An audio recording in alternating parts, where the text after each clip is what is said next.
2 বছর 3 বছর হয়ে যায়। কন্যা সন্তান যখন দেখে এই কন্যা সন্তান বাবা জীবিত, তাকে দাফন করে ফেলে। এরপরে আরো মর্মান্তিক, আরো বেদনাদায়ক সন্তান যখন 6 বছর 7 বছর মেয়ে সন্তানের বয়স হয়েছে, বাবা যখন জানতে পেরেছে, দূরে ছিল, শহরে ছিল, এসে দেখে মা অনেক কষ্ট করে গোপনে গোপনে তাকে লালন পালন করেছে। 6 বছর 7 বছরের চাঁদের মতো ফুটফুটে একটা সন্তান। এই সময় বাবা মা সন্তানের প্রতি কতটা আবেগ, কতটা ভালোবাসার মহাব্বত হয়ে থাকে। সন্তান বাবাকে ডাকে, মাকে ডাকে, মায়ের কাজগুলো এগিয়ে দেয়, বাবার জুতাটা খুলে দেয়, বাবার চুলটা আশ্রিয়ে দেয়, বাবার কষ্টগুলো সন্তান মুছে দেওয়ার চেষ্টা করে। আর কন্যা সন্তানগুলো বাবার বেশি ভক্ত হয়, মহাব্বতের হয়। এই সন্তান 7 বছর হয়েছে, বাবা যখন এসে দেখেছে, শুনতে পেরেছে তার কন্যা সন্তান হয়েছে, 7 বছর হয়েছে, মাকে বলে সন্তানটাকে সাজিয়ে দাও, নানার বাড়িতে নিয়ে যাব। আর দেখবেন মেয়েরা, ছেলেরা, সন্তানেরা যদি নানার বাড়ি যাওয়ার কথা শুনে একটু পাগল পাড়া হয়ে যায় যাওয়ার জন্য। ছোট মানুষ বলে মা আমাকে সাজিয়ে দাও, আমি নানার বাড়ি বেড়াতে যাব। মাও জানে না কোথায় নিয়ে যাবে তার বাবা। মা তাকে সুন্দরভাবে নতুন কাপড় পরিয়ে, তাকে সুন্দরভাবে চুলগুলো আশ্রিয়ে এরপরে সাজিয়ে গুজিয়ে দিয়েছে, যাও নানার বাড়িতে যাও। বাবা নিয়ে যায়, হাঁটতে হাঁটতে বাবা ক্লান্ত হয়ে যায়। মেয়ে বলে বাবা কোথায় যাও? বলে আর একটু সামনে চলো। এই বলে মেয়েও জানে না কোথায় নিয়ে যাচ্ছে, আজ তার দুনিয়ার শেষ দিন তাও জানে না। একভাবে চলতে চলতে মরুভূমির প্রান্তরে নিয়ে গেছে। বলে বাবা আর কত দূর, আমার নানার বাড়ি আর কত দূর? বলে বাবা আর যাওয়া লাগবে না। এই বলে বাবা গর্ত খনন করা শুরু করেছে, গর্ত খুঁড়তেছে। আর দাড়ির মধ্যে যখন বাবা মাটিগুলো লাগতেছে, ছোট্ট চাঁদের মতো ফুটফুটে সন্তান মেয়েটা বাবার দাড়ি থেকে ওই মাটিগুলো ছেড়ে দিচ্ছে। বলে বাবা তোমার দাড়িতে মাটি লেগেছে, তোমার বড় কষ্ট হয়, বাবা কেন খনন করতেছো? বাবা কিছু বলে না। এই পাষাণ বাবার অন্তরের মধ্যে একটু দয়া মার ওদের হয় না। বাবা গর্ত খুঁজতেছে আর মেয়ে দেখতেছে, বাবা কেন আপনি গর্ত করেন? বাবা কিছু বলে না। গর্ত খুঁড়ে খুঁড়ে এক পর্যায়ে মেয়েটাকে বেঁধে ফেলেছে। বলে বাবা আমাকে কেন বাঁধতেছো? বলে তুমি যদি এই সমাজের মধ্যে থাকো আমার অসম্মান হবে, আমি বাবা মুখ দেখাতে পারবো না, মানুষ আমাকে ছোট করবে, তিরস্কার করবে। মেয়ে হাউ মাউ করে কান্না শুরু করে দিয়েছে। বাবা তুমি এই মাটি চাপা দিয়ে আমাকে মেরো না, আমি জীবনে কোনোদিন আর তোমাকে বাবা বলে ডাক দিব না। এই বলে মেয়েটা কাকুতি মিনতি করছে। বাবা পাষাণ বাবা কোনো কথাই আর শুনছে না, মেয়েটাকে গর্তের মধ্যে ছেড়ে দিয়েছে। এরপরে মাটি যখন চাপা দেয়, মেয়ে বলছে বাবা আমাকে মেরো না, আমাকে মেরো না, আমি এমন এক জায়গায় চলে যাব দুনিয়ার কেউ আর তোমার সন্ধান কেউ পাবে না, আর কেউ আমার সন্ধান পাবে না, কেউ আমার খোঁজ পাবে না। আমি তোমার সন্তান, এই পরিচয় দুনিয়ার কাউকে আমি দিব না, তোমার সামনেও আমি আর কোনোদিন আসবো না। এরপরেও পাষাণ বাবা ওই কথা আর শোনে না, তার অন্তরের মধ্যে কোনো দয়ার মায়া জাগে না। ওই পাষাণ বাবা মেয়েটাকে জীবিত কবর দিয়ে বাড়িতে চলে এসেছে। আউযু বিল্লাহি মিনাশ শাইতানির রাজীম। বিসমিল্লাহির রাহমানির রাহিম।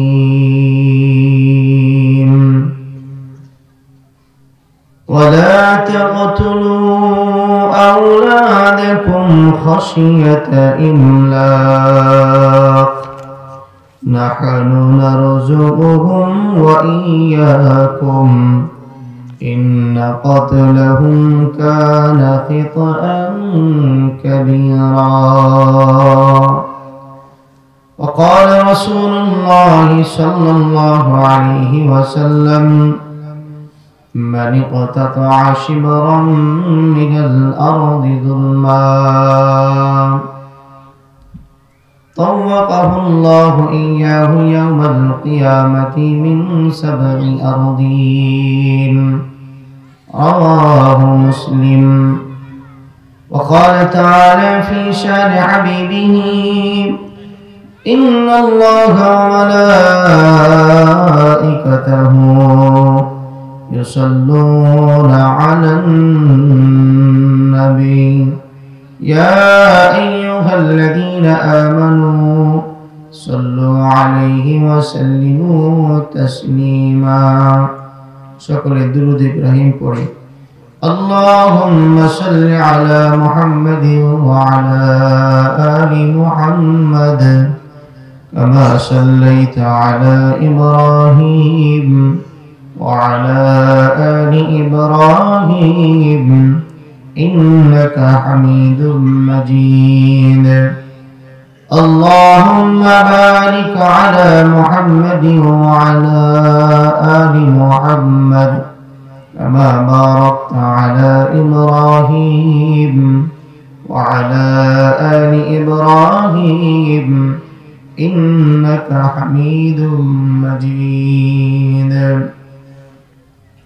بلغ العلا بكماله كشف النجا بجماله حسنت جميع خصاله صلوا عليه وآله. একটু মহব্বতের সঙ্গে পড়ি। بلغ العلا بكماله كشف النجا بجماله حسنت جميع خصاله صلوا عليه وآله. اے تیرے معراج ہے کہ تو لوح و قلم تک پہنچا اور میری معراج ہے کہ میں تیرے قدم تک پہنچا. بلغ العلا بكماله كشف النجا بجماله حسنت جميع خصاله صلوا عليه وآله. বয়ান শুরু করার আগে আমরা একটু মজলিসের আদব আমরা পালন করি। নবী করিম সাল্লাল্লাহু আলাইহি ওয়াসাল্লাম বলেছেন, আমরা কি জানি 3টা জায়গায় মাঝে ফাঁকা রাখতে নেই। আমরা শুনেছি না? 3টা জায়গা, একটা হলো নামাজের কাতার, নামাজের মাঝে ফাঁকা রাখতে নেই, এটা মাকরুহ হয়ে যায়। 2 নম্বর হলো স্বামী স্ত্রী যখন ঘুমায় তখন মাঝে ফাঁকা রাখতে নেই। দিনের কোনো মজলিস যখন হয় সেখানেও মাঝে ফাঁকা রাখতে নেই, কারণ এইসব জায়গায় ফাঁকা রাখলে তৃতীয় আর একজন সেখানে এসে উপস্থিত হয়ে ওয়াসওয়াসা ধোঁকা দিতে থাকে। তার নাম কি? আরো ধরে বলেন, তার নাম কি? এজন্য আমরা মানুষ কম, আল্লাহ তাআলা সংখ্যা দেখেন না, আল্লাহ তাআলা মানুষের অন্তরের অবস্থা দেখেন। সুবহানাল্লাহ। এজন্য আমরা অল্প হতে পারি, কিন্তু অল্প মানুষও যদি এর মধ্যে 2-1জনের হেদায়েত হয়ে যায়, নামাজি হয়ে যায়, একটা কথার কারণে যদি সে হারাম থেকে বিরত হয়ে যায়, তাহলে আজকের এই মাহফিল সার্থক হয়ে যাবে। সুবহানাল্লাহ। কারণ আমরা এখানে বসে আছি, দেখছি এটা ছোট্ট একটা প্যান্ডেল, ছোট্ট একটা স্টেজ, ছোট ছোট কিছু মানুষ কথা বলছে, কিন্তু নবীজি বলেন যদিও এটা একটা আপনার গ্রাম এলাকা, শোভনা মৌলভীপাড়া এলাকার কিছু মানুষ এখানে বসে আছে, সামান্য কিছু আয়োজন করা হয়েছে, ডেকোরেশন করা হয়েছে। নবীজি বলেন এটা শুধু সামান্য জায়গা, দেখতে সামান্য ছোট্ট পরিসরে হতে পারে, এটা নিম্ন মানের হতে পারে, কিন্তু এটা দুনিয়ার বুকে একটা জান্নাতের টুকরায় পরিণত হয়ে যায়। সুবহানাল্লাহ। এই জান্নাতকে আমাদের বঙ্গভবন বা ভবনের মতো, বাংলাদেশের সব থেকে ধনী যেই ব্যক্তি তার বাড়ির মতো, আমেরিকার হোয়াইট হাউসের মতো, নয়। কেমন? নবীজি এক হাদিসের মধ্যে, হাদিসে কুদসি বলা হয়, যেটা নবীজি বলেছেন কিন্তু তার নিসবত আল্লাহর দিকে করেছেন, যে আল্লাহ পাকের কথা নবীজির মাধ্যমে আল্লাহ পাক বলিয়েছেন। আল্লাহর নবী সাল্লাল্লাহু আলাইহি ওয়াসাল্লাম বলে, জান্নাত কেমন হবে জানো? এতক্ষণ তো আমরা জান্নাতের আলোচনা শুনতেছিলাম। আমরা সবাই জান্নাতে যেতে চাই না? চাই কি চাই না? কে কে চায় একটু হাত উঁচু করুন তো। লিল্লাহি তাকবীর। আল্লাহ সকলকে কবুল করে বলে আমিন। নবীজি বলেন জান্নাত কেমন হবে জানো? আল্লাহ পাক জানিয়েছেন, আ'দাতু লিইবাদিয়াস সালিহিন মা লা আইনুন রাআত ওয়া লা উযুনুন সামি'আত ওয়া লা খাতারা আলা কলবি বাশার। আল্লাহর নবী দুজাহানের বাদশা রাহমাতুল লিল আলামিন নবীজি বলেন, আল্লাহ পাক আমাকে জানিয়েছেন, আল্লাহ পাক বলেন আমি আমার বান্দার জন্য এমন জান্নাত তৈরি করে রেখেছি, যারা দুনিয়ার বুকে আমি আল্লাহ পাকের হুকুমগুলো মেনে আমার হাবিবের তরিকা মতো জীবনটাকে সাজিয়ে যারা আসতে পারবে, তাদের জন্য আমি আল্লাহ এমন জান্নাত, এমন বাগ বাগিচা, এমন নাজ নিয়ামত তৈরি করেছি, মালা আইনুন রাআত, যেটা কোন চক্ষু কোনদিন দেখেনি। বলেন সুবহানাল্লাহ। ওয়ালা উযুনুন সামিআত, কোন কান কোনদিন শ্রবণ করেনি। ওয়ালা খাতার আলা কলবি বাশার, এবং দুনিয়ার কোন মানুষের অন্তর সেই নাজ নিয়ামত সম্পর্কে কল্পনাও করতে পারেনি। সুবহানাল্লাহ। তাহলে কত দামি দামি নিয়ামত আল্লাহ রেখেছেন, যেটা আমরা দেখিও না, আমাদের কল্পনারও বাইরে। সুবহানাল্লাহ, কল্পনারও বাইরে। আল্লাহ আমাদের সেই জান্নাতি মানুষ হিসেবে কবুল করেন, সকলে বলে আমিন। সোনা মৌলভীপাড়া জামে মসজিদের উদ্যোগে আয়োজিত বার্ষিক ওয়াজ মাহফিলের সর্বজন শ্রদ্ধাভাজন ব্যক্তিত্ব, আজকের মাহফিলের মাননীয় সভাপতি সাহেব আলহাজ বাবর আলী মোল্লা, মঞ্চে উপবিষ্ট আছেন হযরত উলামায়ে কেরাম, আমার সামনে উপবিষ্ট আমার মুরব্বী বাবারা, সিনিয়র কচি কাচারা, তরুণ যুবক ভাইয়ারা, আওয়াজ বাড়াই দাও, ভাসতেছে না তো। পর্দার অন্তরালে অবস্থানরত আমার পরম শ্রদ্ধেয়া মা ও বোনেরা, সর্বপ্রথম আল্লাহ সুবহানাহু ওয়া তাআলার আলিশান দরবারে অসংখ্য অগণিত শুকরিয়া আদায় করছি, নত শিরে সুজুদ পেশ করছি যে আল্লাহ তাবারাকা ওয়া তাআলা এই অশান্তময় পৃথিবীর অশান্ত পরিবেশ থেকে, পাপ পঙ্কিলতায় পরিপূর্ণ অন্ধকারাচ্ছন্ন সমাজের ঘোর আধার থেকে, অমানিসা থেকে আল্লাহ পাক তার রহমতের হাত ছানি দিয়ে আমার আপনার মতো কিছু গুনাহগার নালায়েক অযোগ্য মানুষকে আল্লাহ পাক নির্বাচিত করে, মনোনীত করে, মুহাব্বত করে, ভালোবেসে দুনিয়ার বুকে নবী করিম সাল্লাল্লাহু আলাইহি ওয়াসাল্লামের ভাষায় জান্নাতের বাগিচার মধ্যে, জান্নাতের টুকরার মধ্যে আমাদেরকে আসার বসার তৌফিক দান করলেন। এজন্য আপনারা খুশি না বেজার? কম না বেশি? হৃদয়ের সবটুকু ভালোবাসা উজাড় করে সেই মালিকের শেখানো ভাষায় তার শাহী দরবারে সকলেই কালিমাতুশ শুকর আদায় করছি, বলি আলহামদুলিল্লাহ।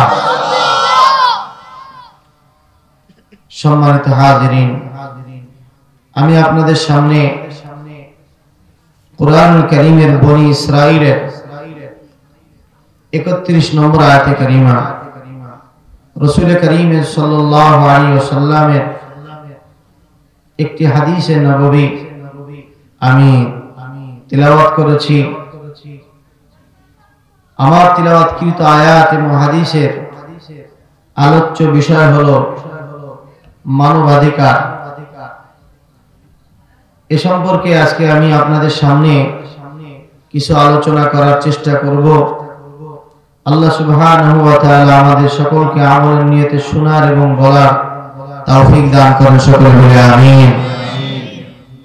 গোটা পৃথিবীর সমস্ত মানুষ আজ মানব অধিকারের স্লোগানে আজকে দেশ সমাজকে মুখরিত করে তুলছে।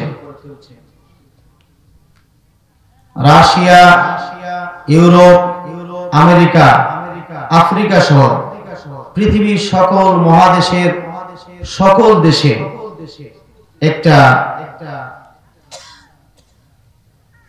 সংস্থা তৈরি হয়েছে, যেটাকে বলা হয় হিউম্যান রাইটস, অর্থাৎ মানবাধিকার সংস্থা। 1948 সালে জাতিসংঘে হিউম্যান রাইটস চার্টার নামে একটা সনদ সেখানে তৈরি করা হয়েছিল, যেখানে মানুষের জীবনের নিরাপত্তা, যেখানে মানুষের সম্পদের নিরাপত্তা, যেখানে মানুষের মৌলিক চাহিদা, মানুষের বাক স্বাধীনতা, মানুষের মৌলিক চাহিদাগুলো পূরণ করার ক্ষেত্রে সর্বদিক থেকে স্বাধীনতা থাকবে, এই মর্মে সেখানে আইন পাশ করা হয়েছিল। কিন্তু নিষ্ঠার অভাবে এগুলো সব মৌখিক আইন হিসেবে থেকে গেছে, এটা কার্যকারী হয় না।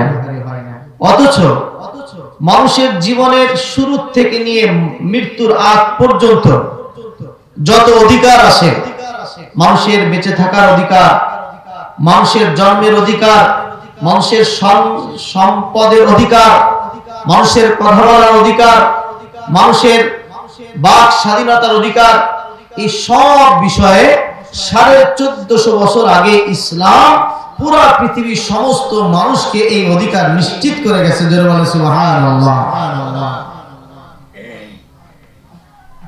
এই বিষয়ে আজকে আমরা ইনশাআল্লাহ আলোচনা করব। অধিকার, প্রত্যেকেই তার অধিকার চায়।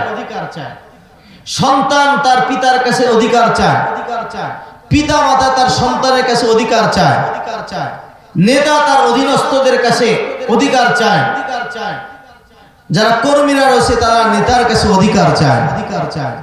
কিন্তু কেউ অন্যকে তার কাছে যে প্রাপ্য আছে এটা দিতে চায় না। অধিকার সবাই চায়, কিন্তু আমার কাছেও কিছু প্রাপ্য আছে এটা দিতে চায় না। কেবল বললাম কথাগুলো একটু বোঝার চেষ্টা করবো আমরা ইনশাআল্লাহ। আমি চাই আমার সন্তান আমার খেদমত করুক, আমার সন্তানটা আমার কথা মতো চলুক, আমার সন্তানটা যা কামাই করে, যা উপার্জন করে, এটা আমার কাছে সে সবর্দ করুক, আমার কথা মতো সে তার প্রত্যেকটা কাজ সম্পাদন করুক, এটা আমি চাই। কিন্তু সন্তানের আমার কাছে কিছু অধিকার ছিল, এটা আমি তাকে দিয়েছি কিনা এটা আমরা অনেক সময় ভুলে যাই। ঠিক না? সন্তানের প্রথম অধিকার ছিল যখন সে জন্ম লাভ করেছে তখন তার ডান কানে আযান দিয়ে দাও, বাম কানে ইকামত দিয়ে দাও, এটা সন্তানের প্রথম অধিকার ছিল। 7 দিন যখন বয়স হয় সুন্দর একটা নাম রেখে দাও, তার মাথা মুন্ডন করে দাও, এই মাথা মুন্ডন করে ওই পরিমাণ চুল সম পরিমাণ রূপা অথবা সোনা এটা আল্লাহর রাস্তায় দান করে দাও। ছেলে হলে 2টা বকরি, মেয়ে হলে 1টা বকরি আকিকা দিয়ে দাও, আল্লাহ বহু বালা মুসিবত থেকে হেফাজত করবে। এইভাবে সন্তানের প্রথম থেকে কিছু অধিকার ছিল। আমি কি এটা দিয়েছি? প্রথম ছিল ডান কানে আযান, বাম কানে ইকামত। দিতে পারি না, হুজুরদের নিয়ে আসি, এটাও সমস্যা নাই। এই যে প্রথমেই তার ডান কানে আযান, বাম কানে ইকামত, এটার দ্বারা কি মেসেজ দেওয়া হয়? जिस दिन तो पैदा हुई गई अज़ान और इकामत हुई, जिस दिन तू पैदा हुई गई अज़ान और इकामत हुई, अब तेरे लिए नमाज़े जनाजा बाकी रही। আল্লাহ পাক কেমন যেন এর মাধ্যমে একটা মেসেজ দিতে চান, ও বান্দা, যখন মসজিদের আযান হয়ে যায় আর ইকামত হয়ে যায় মুয়াজ্জিন সাহেব যখন আযান দিয়ে দেন, এরপরে ইকামত দিয়ে দেন, এরপরে আর একটা জিনিসই বাকি থাকে, সেটা হলো নামাজ। নামাজ যখন শেষ হয়ে যায় তখন তার ওই ওয়াক্তের জিম্মাদারি শেষ হয়ে যায়। ঠিক তেমনি ভাবে তুমি যখন দুনিয়ায় ভূমিষ্ঠ হয়েছ, তোমার ডান কানে আযান হয়ে গেছে, বাম কানে ইকামত হয়ে গেছে। এখন এই মাঝখানে যতটুকু তুমি দুনিয়ায় বাঁচবে, এটা হলো আযান আর ইকামতের পরে নামাজের শুরু করতে যত অল্প সময়, এই অল্প সময়টা তোমাকে আল্লাহ পাক দুনিয়ায় দিয়েছেন। দুনিয়ায় তোমাকে আল্লাহ পাক আখিরাতের পথে উপার্জন করার জন্য তোমাকে আল্লাহ পাক এই অল্প সময়টুকু দিয়েছেন। এই সময় যদি আল্লাহর হুকুম মতো, আল্লাহর রাসূলের তরিকা মতো এই অল্প সময়টাকে যদি তুমি ব্যয় করতে পারো, আল্লাহ পাক তোমাকে দুনিয়া এবং আখিরাত উভয় জাহানেই তোমাকে সফলতা দান করে দিবেন। আযান আর ইকামতের পরে যেমন নামাজ শুরু করতে আর দেরি থাকে না, ঠিক তেমনি ভাবে তোমার জীবনের শুরু লগ্নে আযান আর ইকামত দিয়ে এটা তোমাকে মেসেজ দেয়া হলো, বান্দা আযান ইকামত হয়ে গেছে, এখন নামাজ শুরু হওয়ার কিন্তু বেশি টাইম নাই। কখন যেন মালাকুল মউত চলে আসে, কখন যেন মালাকুল মউত চলে আসে, এই ফিকির নিয়ে চলবা। কারণ মালাকুল মউত কখন আসবে এই গ্যারান্টি, এই অথরিটি, এই নিশ্চয়তা আল্লাহ দুনিয়ার কাউকে দেন না। ঠিক কি ঠিক না? আল্লাহ পাক দিয়েছেন। আমার বন্ধুগণ, এটা হলো প্রথম। দ্বিতীয় হলো 7 দিনের দিন সুন্দর একটা নাম রেখে দাও। সন্তান হয়েছে, নাম রাখতেছে নাট, বল্টু, স্ক্রু, ড্রাইভার, বৃষ্টি, আকাশ, বাতাস, আছে না নাই? এ নাম আছে না? আকাশ বাতাস না, এগুলো নাম। আকাশ মানে কি? আকাশ। বাতাস মানে হাওয়া। কি নাম রাখলেন? অথচ নবীজি বলেন নামের একটা প্রভাব আছে।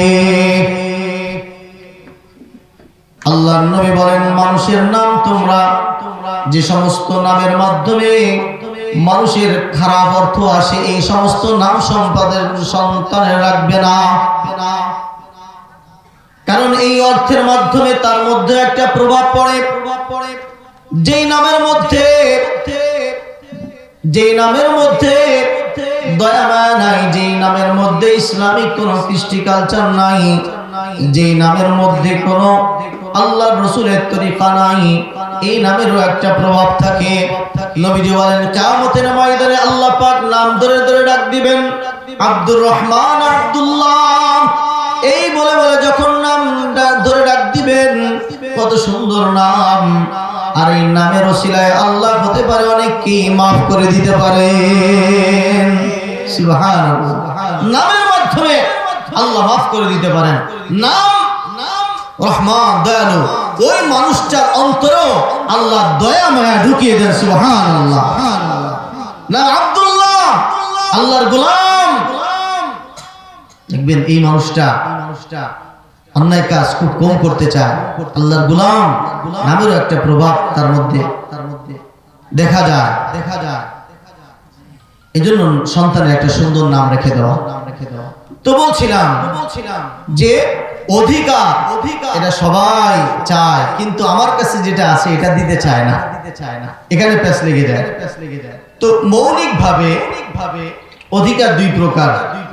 অধিকার কয় প্রকার? আরবিতে বলা হয় হুকুকুল্লাহ, হুকুকুল ইবাদ। একটা হলো আল্লাহ পাকের অধিকার, আরেকটি হলো বান্দার অধিকার। বলেন অধিকার কয়টা? কয় প্রকার? 2 প্রকার। প্রথমত 2 প্রকার। 1 নম্বর আল্লাহ পাকের অধিকার, 2 নম্বর হলো বান্দার অধিকার। আল্লাহ পাকের অধিকার হলো আল্লাহ পাকের হুকুম মতো জীবনটাকে পরিচালনা করা, যেমন নামাজ পড়া, রোজা রাখা, হজ, ফরজ হলে হজ আদায় করা, যাকাত ফরজ হলে যাকাত প্রদান করা, গুনাহ থেকে মুক্ত থাকা, এগুলো আল্লাহ পাকের অধিকার। বান্দার অধিকার হলো জীবনে চলার পথে মানুষের সম্মান, সম্ভ্রম, সম্পদ এই সবগুলো নিরাপদ রেখে তার অধিকার নিশ্চিত করা, এটা হলো বান্দার অধিকার। আল্লাহ পাকের অধিকারের মধ্যে যদি কোনো মানুষ ত্রুটি করে তো ক্ষমা চাইলে আল্লাহ তাকে মাফ করে দেন। বলে সুবহানাল্লাহ। আল্লাহ পাক বলেন ওয়াল্লাযীনা ইযা ফাআলু ফাহিশাতান আও যালামু আনফুসাহুম যাকারুল্লাহ ফাস্তাগফিরু লিযুনুবিহিম ওয়া মান ইয়াগফিরুয-যুনুবা ইল্লাল্লাহ ওয়া লাম ইউসিররু আলা মা ফাআলু ওয়া হুম ইয়া'লামুন। আল্লাহ পাক বলেন যারা অশ্লীল কাজ করে, যারা অন্যায় করে, গুনাহের কাজের মধ্যে লিপ্ত হয়েছে, আও যালামু আনফুসাহুম, অথবা নিজের নফসের উপর জুলুম করেছে, আল্লাহ পাকের হুকুম মানে নাই, গুনার কাজের মধ্যে যখন লিপ্ত হয় এই কাজের শাস্তিটা বলেন তো আমার উপর পড়বে নাকি অন্যের উপর পড়বে? এই কাজের শাস্তিটা যেহেতু আমি পাবো, অন্যায় কাজের যেহেতু শাস্তি আমারই ভোগ করতে হবে, তাহলে কেমন যেন আমি আমার উপরই জুলুম করলাম, আমি আমার উপরই জুলুম করলাম। আল্লাহ পাক বলেন যারা অশ্লীল কাজ করেছে অথবা নিজের উপর অন্যায় করে জুলুম করেছে, যাকারুল্লাহ, এরপরে আল্লাহ পাককে স্মরণ করেছে, আল্লাহ আমি অন্যায় করেছি, আমার মধ্যে এই ধারণা ছিল না, আলাম ইয়ালাম আন্নাল্লাহ ইয়ারাক, দুনিয়ার যে কোনো প্রান্তে যে কোনো জায়গা আমি গোরা করি না কেন, দুনিয়ার কেউ না দেখলেও একজন দেখেন, তিনি কে? আল্লাহ পাককে স্মরণ করেছে, যাকারুল্লাহ, আল্লাহ পাককে স্মরণ করেছে, আল্লাহ আমি গুনাহ করেছি, আপনি আমাকে দেখেছেন, আল্লাহ এটা আমার খেয়াল ছিল না, ধারণা ছিল না। যাকারুল্লাহ ফাস্তাগফিরু লিযুনুবিহিম, এরপরে আল্লাহর কাছে ক্ষমা চেয়েছে, আল্লাহ আপনি ছাড়া আর তো কেউ নাই, ক্ষমা করার মতো আর কেউ নাই, আল্লাহ আমাকে আপনি মাফ করে দিন। ওয়া মান ইয়াগফিরুয-যুনুবা ইল্লাল্লাহ, আল্লাহ পাক বলেন আমি আল্লাহ ছাড়া দুনিয়ার আর কে আছে ক্ষমা করার? বলেন তো আল্লাহ ছাড়া কি আর কেউ ক্ষমা করার আছে? গুনাহকে কেউ ক্ষমা করতে পারে? আল্লাহ পাক ছাড়া তো আর কেউ নাই। ওয়া মান ইয়াগফিরুয-যুনুবা ইল্লাল্লাহ ওয়া লাম ইউসিররু আলা মা ফাআলু ওয়া হুম ইয়া'লামুন, এবং জেনে শুনে আবার ওই কাজের ওই গুনাহকে পুনরাবৃত্তি করে না। আল্লাহ পাক বলেন আমার বান্দা যখন গুনাহের জন্য অনুতপ্ত হয়ে আমাকে স্মরণ করে আর আমার কাছে ক্ষমা চাই, আমার বান্দা যদি সমুদ্রের ফানা পর্যন্ত গুনাহ করে ফেলে, আমার বান্দা যদি, আমার বান্দি যদি আসমান সম পরিমাণও যদি গুনাহ করে ফেলে আর অনুতপ্ত হয়ে যদি আমি আল্লাহর কাছে ক্ষমা চাই, আল্লাহ ওয়া মান ইয়াগফিরুয-যুনুবা ইল্লাল্লাহ ওয়া মান ইয়াগফিরুয-যুনুবা ইল্লাল্লাহ, আল্লাহ আপনি ছাড়া আর কে আছে ক্ষমা করার? আর কেউ নাই। আল্লাহ আপনার বান্দা তো বহু আছে, কিন্তু আমার আল্লাহ তো আর কেউ নাই, আল্লাহ আমাকে ক্ষমা করে দিন। নবীজি জানিয়ে দিয়েছেন আমার উম্মতেরা যদি কেউ এমন অনুতপ্ত হয়ে অনুশোচিত হয়ে যদি কেউ লজ্জিত হয়ে আল্লাহর কাছে ক্ষমা চাই, আসমান সম পরিমাণ গুনাহ নিয়েও যদি ক্ষমা চাই, আমার আল্লাহ তখন তার থেকেও বেশি রহমত আর মাগফিরাত নিয়ে বান্দাকে ক্ষমা করে দেয়। সুবহানাল্লাহ। আল্লাহ পাক বলেন লা উবালি, আমি আমার বান্দাকে আকাশ সম পরিমাণ গুনাহ মাফ করে দেই, লা উবালি, আমি কারো পরোয়া করি না, কে আমার কাছে জিজ্ঞাসা করবে, আমি আমার বান্দাকে ক্ষমা করে দেই মুহূর্তের মধ্যে। জোরে বলেন আল্লাহু আকবার। আমরা আল্লাহকে চিনি না, যেন ডাকতে পারি না। আল্লাহ আল্লাহ পাকের হক যদি কেউ নষ্ট করে, ত্রুটি বিচ্ছুতি হয়, আল্লাহর কাছে ক্ষমা চাইলে, অনুতপ্ত হলে আল্লাহ তাকে মাফ করে দেন। সুবহানাল্লাহ, সুবহানাল্লাহ। আল্লাহ পাকের নিজাম কত সুন্দর, কত সুন্দর। রাত যত গভীর হয় দুনিয়ার দরজা এক এক করে বন্ধ হয়ে যায় না? বাড়ির দরজা বন্ধ হয়, অফিসের দরজা আরো আগে বন্ধ হয়ে যায়, বন্ধু বান্ধবের বাড়ির দরজা বন্ধ হয়ে যায়। কিন্তু রাত যত গভীর হয়, নবীজি বলেন আল্লাহ পাকের রহমতের দরজাগুলো আস্তে আস্তে গভীর যত হতে থাকে, আস্তে আস্তে আল্লাহর রহমত মাগফিরাতের দরজাগুলো তত বেশি খুলতে থাকে। সুবহানাল্লাহ। আল্লাহ পাকের রহমতের দরজাগুলো খুলে যায়। তো আল্লাহ পাকের হক যদি নষ্ট করে, আল্লাহ চাইলে ক্ষমা করে দিতে পারেন। দ্বিতীয় নম্বর অধিকার হলো হক, হলো বান্দার হক। এক্ষেত্রে কিছু প্রশ্ন আছে। বান্দার হক নষ্ট করেছে। একবারই চাচা অনেক কষ্ট করে একটা গরু লালন পালন করে বড় করেছে, কুরবানি ঈদে বেচবে। হাটে নিয়ে যাওয়ার সময় 1 লক্ষ 2 লক্ষ টাকার একটা গরু ডাকাত এসে ছুরি ধরেছে আর বলছেন গরু দাও নতুবা ঢুকিয়ে দিব। জীবনে মায়া তো সবারই আছে। এখন গরুটা দিয়ে দিল। একটা গরু 2-3 বছর পালতে কতটা কষ্ট, কতটা শ্রম, কতটা খরচ, যারা পোষে তারা বোঝে। এরপরে চোর মশাই বুঝতেছে 2 লক্ষ টাকার একটা গরু ছিনতাই করলাম, কাজটা ভালো করলাম না, যাই মসজিদে তাহাজ্জুদের নামাজের যাই নামাজটা নিয়ে আগে যায়, আল্লাহর একটু বলে আসি। আল্লাহর কাছে গিয়ে বলতেছে আল্লাহ, গরুটা তো 2 লক্ষ টাকার একটা কিনে নিয়েছি ছিনতাই করে, বেচারা মনে কষ্ট পাইছে, আমি তো খেয়ে খুব আরাম পাইছি, আল্লাহ তুমি মাফ করে দাও। আল্লাহ বলে ফাজলিম তো একটা জায়গা থাকে, আল্লাহ মাফ করবে। এই গুনাহ আল্লাহ ততক্ষণ পর্যন্ত মাফ করবেন না যতক্ষণ পর্যন্ত যার সম্পদকে ছিনতাই করে, যার কলিজায় ছুরি আঘাত করেছে, যাকে ক্ষতবিক্ষত করেছে, তার কাছ থেকে যতক্ষণ পর্যন্ত মাফ চাওয়া না হবে ততক্ষণ আল্লাহ এই গুনাহ মাফ করবেন না। এই গুনাহ মাফ করবেন না। এত সহজ নয় যে বান্দার হক নষ্ট করে দিয়েছেন। একজনের জমি আল ঠেলে প্রতি বছর 1 হাত আল ঠেলে নিয়ে আসেন, বোনের সম্পত্তি ফাঁকি দিয়েছেন, ভাইয়ের সম্পত্তি ফাঁকি দিয়েছেন, মানুষের এতিমের মাল ভক্ষণ করেছেন, আর খানায় কাবার গিলাফ ধরে কানবেন আর বলবেন আল্লাহ মাফ করে দাও। ইতিহাসের পাতাগুলো উল্টে দেখুন, 1450 বছর আগের ইতিহাসের দিকে তাকান। যেই সময় যখন কোন মা সন্তান যখন গর্ভে ধারণ করত, 6 মাস 7 মাস পরে পরীক্ষা নিরীক্ষা করার পর যখন দেখতো কন্যা সন্তান, ওই স্বামী বলতো যদি আমার ঘর করতে চান এই সন্তান নষ্ট করো, নতুবা আমার ঘর করতে পারবে না। মা তখন চিন্তা করতে হারে 6 মাস 7 মাস গর্ভে ধারণ করলাম, কত কষ্ট করে আমি মা না খেয়ে না ঘুমিয়ে কত কষ্ট করে সন্তানটা পেটে ধারণ করেছি।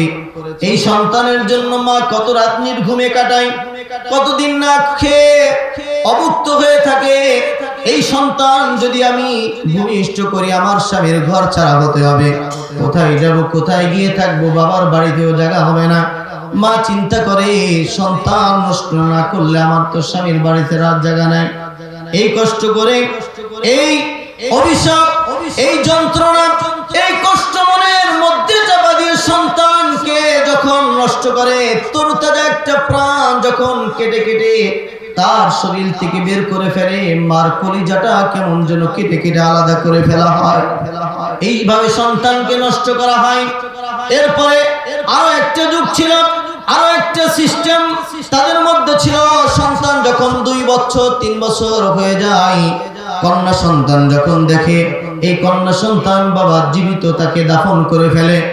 এরপরে আরো মর্মান্তিক, আরো বেদনাদায়ক, সন্তান যখন 6 বছর 7 বছর মেয়ে সন্তানের বয়স হয়েছে, বাবা যখন জানতে পেরেছে, দূরে ছিল, শহরে ছিল, এসে দেখে মা অনেক কষ্ট করে গোপনে গোপনে তাকে লালন পালন করেছে। 6 বছর 7 বছরের চাঁদের মতো ফুটফুটে একটা সন্তান। এই সময় বাবা মা সন্তানের প্রতি কতটা আবেগ, কতটা ভালোবাসার মহাব্বত হয়ে থাকে। সন্তান বাবাকে ডাকে, মাকে ডাকে, মায়ের কাজগুলো এগিয়ে দেয়, বাবার জুতাটা খুলে দেয়, বাবার চুলটা আশ্রিয়ে দেয়, বাবার কষ্টগুলো সন্তান মুছে দেওয়ার চেষ্টা করে। আর কন্যা সন্তানগুলো বাবার বেশি ভক্ত হয়, মহাব্বতের হয়।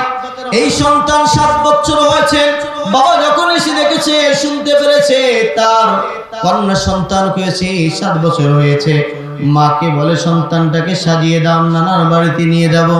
আর দেখবেন মেয়েরা, ছেলেরা, সন্তানেরা যদি নানার বাড়ি যাওয়ার কথা শুনে একটু পাগল পাড়া হয়ে যায় যাওয়ার জন্য। ছোট মানুষ বলে মা আমাকে সাজিয়ে দাও, আমি নানার বাড়ি বেড়াতে যাব। মাও জানে না কোথায় নিয়ে যাবে তার বাবা। মা তাকে সুন্দরভাবে নতুন কাপড় পরিয়ে, তাকে সুন্দরভাবে চুলগুলো আসলিয়ে এরপরে সাজিয়ে গুজিয়ে দিয়েছে, যাও নানার বাড়িতে যাও। বাবা নিয়ে যায়, হাঁটতে হাঁটতে বাবা ক্লান্ত হয়ে যায়। মেয়ে বলে বাবা কোথায় যাও? বলে আর একটু সামনে চলো।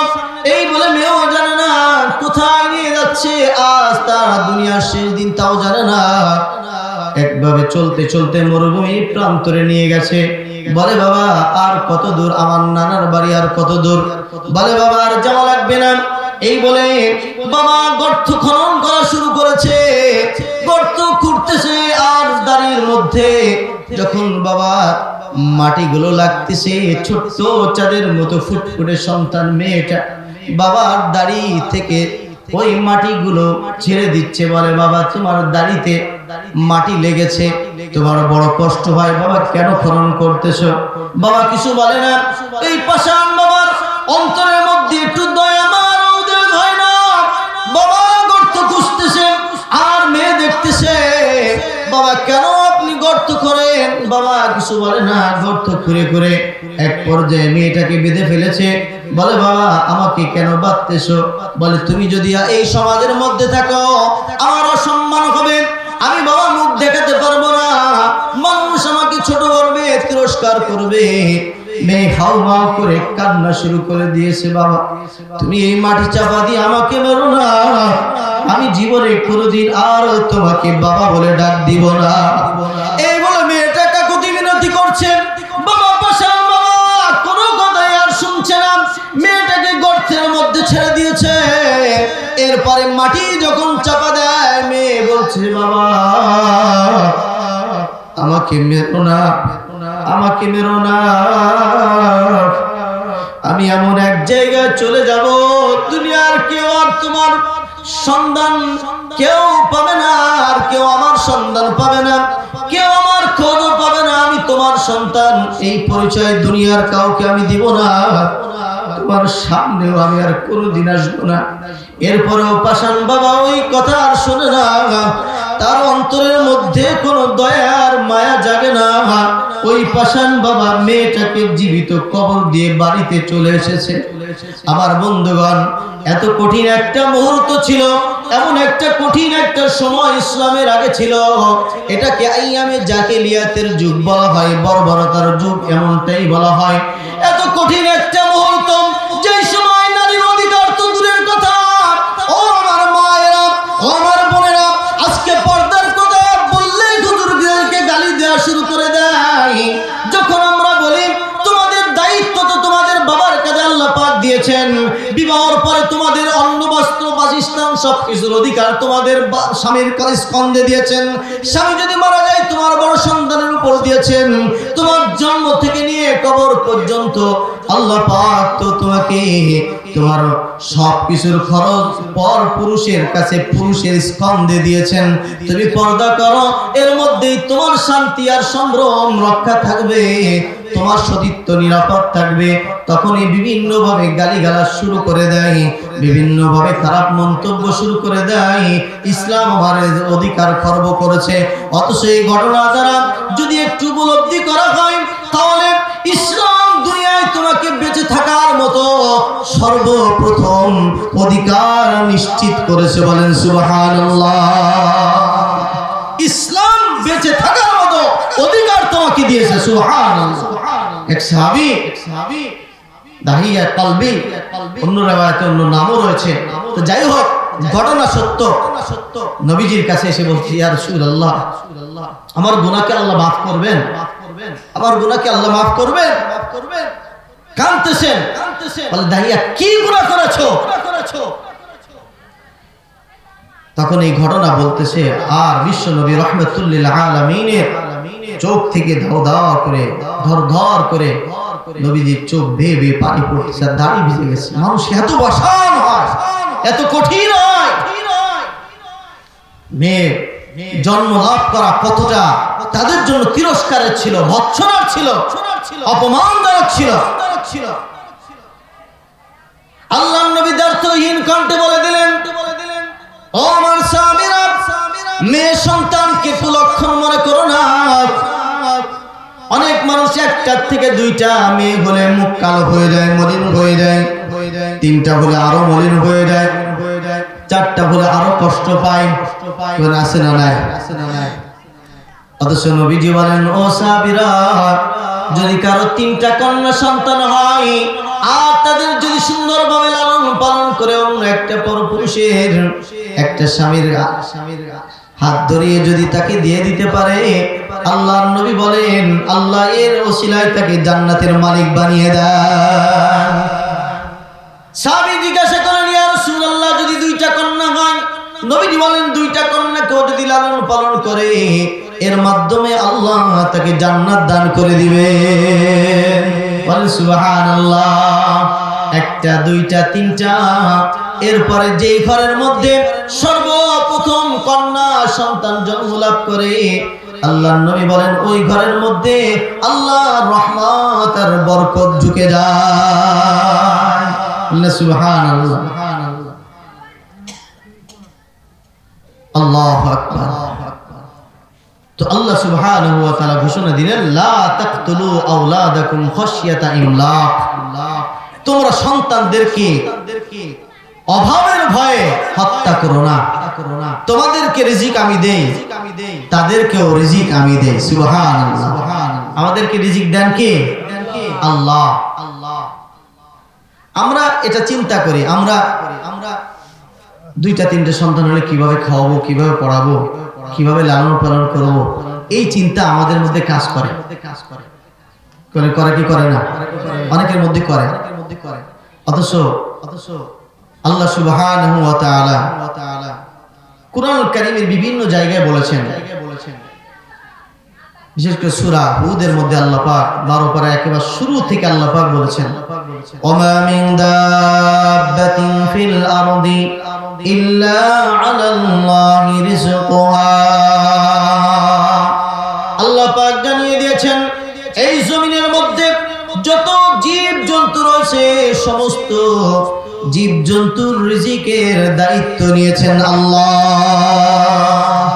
যেরকম না সুবহানাল্লাহ। সবার রিজিকের দায়িত্ব নিয়েছেন কে?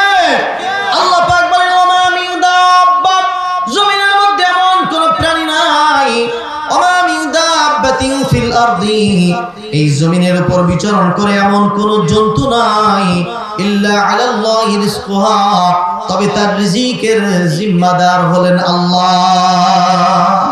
সুবহানাল্লাহ। ইমাম কুরতুবী রাহমাতুল্লাহি আলাইহি এই আয়াতের তাফসীর করতে গিয়ে উনি লেখেন, আবু মুসা রাদিয়াল্লাহু তাআলা আনহু, আবু মালিক রাদিয়াল্লাহু তাআলা আনহু আশআরী গোত্রের, ইয়ামান থেকে ওনারা মদিনায় হিজরত করে গেলেন। মদিনায় হিজরত করার পর ওনাদের যে খাদ্য ছিল, পানীয় ছিল, এটা নিঃশেষ হয়ে গেল। এখন চিন্তা করলেন এখন খাবো কি, আমাদের খাবারের ব্যবস্থা কি হবে, এখানে তো পরিচিত কেউ নাই। তখন তারা চিন্তা করলেন এখানে কেউ নাই, কিন্তু মদিনায় তো রহমতে আরবি রহমাতুল লিল আলামিন মুহাম্মদুর রাসূলুল্লাহ সাল্লাল্লাহু আলাইহি ওয়াসাল্লাম এখানেই আছেন। সুবহানাল্লাহ। এই বলে তারা চিন্তা করলেন নবীজির কাছে যাও। তাদের যে মুখপাত্র ছিল তাকে পাঠিয়ে দিলেন, তুমি যাও বিশ্ব নবীকে গিয়ে বলো আমাদের জন্য যেন কিছু খাদ্য পানীয়র ব্যবস্থা করে। ওই সাহাবী চলে গেলেন, যে নবীজির কাছে গিয়ে যখন নবীজিকে কথা বলবেন এর আগে অভ্যন্তর থেকে আওয়াজ আসতেছে, ওমা মিন দাব্বাতিন ফিল আরদি ইল্লা আলাল্লাহি রিজকুহা। এই জমিনের উপর যত জীব জন্তু রয়েছে সব জীব জন্তুর রিজিকের দায়িত্ব নিয়েছেন আল্লাহ। এই কথা যখন সাহাবী শুনেছেন, ওই সাহাবী ফিরে আসলেন। ফিরে এসে মনে মনে চিন্তা করতেছেন জমিনের জীব জন্তু যারা আছে তার থেকে তো আশআরী গোত্রের মানুষরা বেশি নিকৃষ্ট না। অবশ্যই আমাদের আল্লাহ আমাদের জন্য রিজিকের ব্যবস্থা করে দিবেন। এরপরে গোত্রে গিয়ে বলতেছেন, বুশরা লাকুমুল ইয়াওম, তোমাদের জন্য সুসংবাদ, তোমাদের রিজিকের ব্যবস্থা হবে। বলেন না সুবহানাল্লাহ। নবীজির কাছে যায় না, এই আয়াত শুনে চলে আসছে। কিছুক্ষণ পর এক ব্যক্তি, কসআ আরবিতে বলা হয় রুটি গোশতের খামচা, বড় খামচা, এটা একটা মাথায় নিয়ে দুইজন লোক চলে আসে। আসার পরে সবাই খানা খেয়েছে, একেবারে তৃপ্তি সহকারে খানা খেয়েছে। খানা খাওয়ার পর আরো কিছু থেকে গেছে। এখন চিন্তা করলেন নবীজির কাছে তো কত মানুষ আছে, এই খাবারগুলো দিয়ে আসলে নবীজি অন্য মেহমানদারি করতে পারবেন। নিয়ে গেছে নবীজির কাছে, বলে ইয়া রাসূলুল্লাহ, আপনি এত সুন্দর খাবার পাঠিয়েছেন, খাবারগুলো খুব সুস্বাদু, এমন খাবার মনে হয় আমরা কোনোদিন খাই নাই। ওগো নবীজি, আমরা সকলে তৃপ্তি সহকারে খেয়েছি, এই খাবারগুলো থেকে গেছে, আমরা ফেরত দেওয়ার জন্য আপনার কাছে এসেছি। আপনি এত সুন্দর খাবার আমাদের জন্য পাঠিয়েছেন। নবীজি বলেন, আমি তো তোমাদের জন্য কোনো খাবারই পাঠাই নাই। বলেন না আল্লাহু আকবার।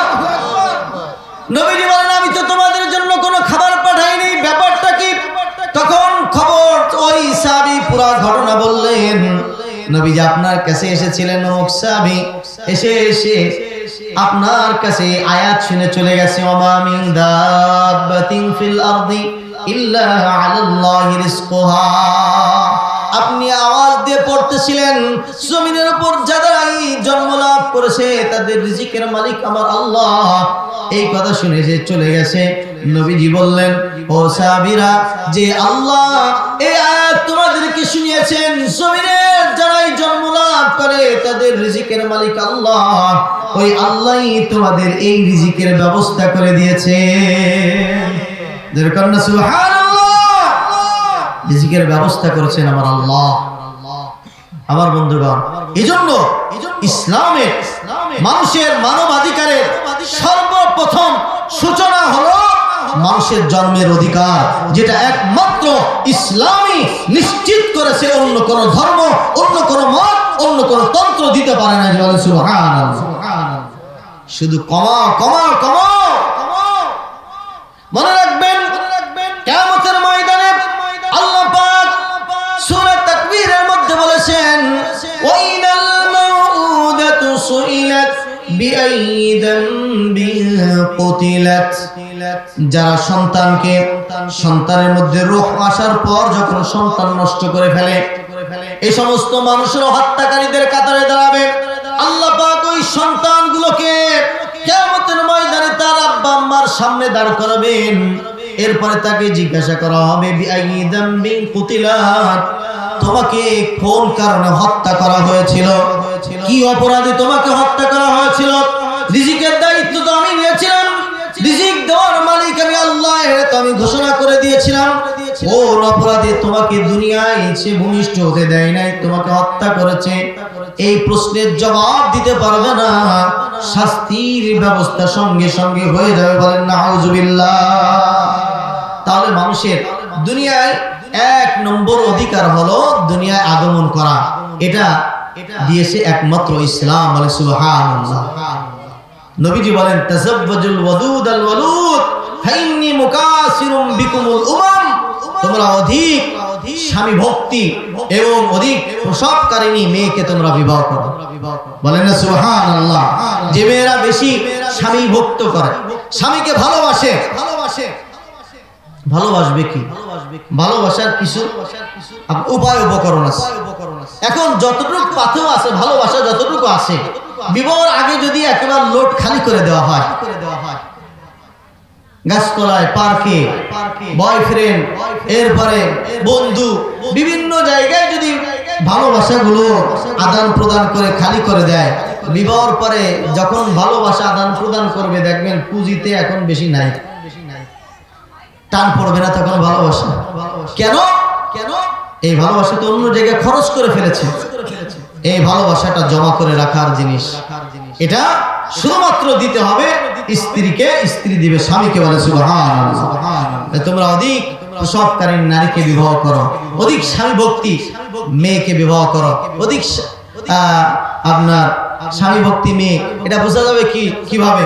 অধিক প্রসবকারী মেয়ে কিভাবে বোঝা যাবে? এখন বিবাহ করে নাই, তার আলামত হলো তার মা, তার বোন, তাদেরকে দেখো, তার মায়ের সন্তান কয়টি, তারা কোন পরিবারের, যদি সন্তান বেশি হয় সেই পরিবারে বিবাহ করো। যত সন্তান হবে, নবীজি বলেন আমি কিয়ামতের ময়দানে আমার উম্মত যত বেশি হবে তত আমি উম্মতকে নিয়ে অন্য উম্মতের উপর আমি গর্ব করতে থাকবো। সুবহানাল্লাহ। তাহলে 1 নম্বর অধিকার ইসলাম দিয়েছে মানুষের জীবনের অধিকার। মানব অধিকারের 2 নম্বর যে অধিকার সেটা হলো একতা এবং সম অধিকার। মানুষের মধ্যে একতা, মানুষের মধ্যে সাম্যতা, মানুষের মধ্যে ভ্রাতৃত্ব, মহব্বত, ভালোবাসা, সকলে এক জাতি হিসেবে থাকবে, এই অধিকার দিয়েছে ইসলাম। সুবহানাল্লাহ। আল্লাহ পাক বলেন কানান নাসু উম্মাতান ওয়াহিদা, তোমরা সকলে এক উম্মত। আল্লাহ পাক বলেন তোমাদের মধ্যে দ্বিধাভক্তি নাই, তোমরা এক উম্মত। আল্লাহ পাক অন্যত্র বলেন ওয়ালা কাদ কাররামনা বানি আদম, আমি আল্লাহ রাব্বুল আলামিন বনি আদমকে সম্মানিত করেছি। মানবিক দৃষ্টিকোণ থেকে যে ধর্মের হোক না কেন, যে মতের হোক না কেন, যদি মানুষ হয় এই মানুষকে আমি আল্লাহ অন্যান্য মাখলুক থেকে সম্মানিত করে মানুষকে, মানব জাতিকে সম্মানিত করেছেন কে? কে করেছেন? আল্লাহ। সমস্ত মাখলুকের থেকে সুন্দর অবয়ব দিয়ে মানুষকে আল্লাহ সৃষ্টি করেছেন। সুবহানাল্লাহ।